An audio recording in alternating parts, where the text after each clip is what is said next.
வணக்கம். நம்ம தமிழ்நாட்டில் இருக்க இப்போத்திய பருவத்தில் ரொம்ப சுலபமாக கிடைக்கக்கூடிய பழம் இந்த சீத்தாப்பழம், கஸ்டர்ட் ஆப்பிள் அப்படின்னு சொல்லுவாங்க. இதிலிருந்து கிடைக்கக்கூடிய விதைகள் பார்த்திங்கன்னா சராசரியாக ஒரு பழத்தில் சுமார் ஒரு 30 விதை வரைக்கும் கிடைக்குது.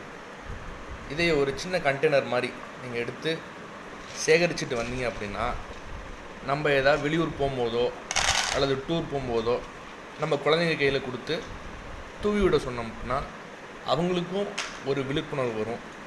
பசுமையை பாதுகாக்கிறதுக்கு நாம்ளும் உதவலாம்.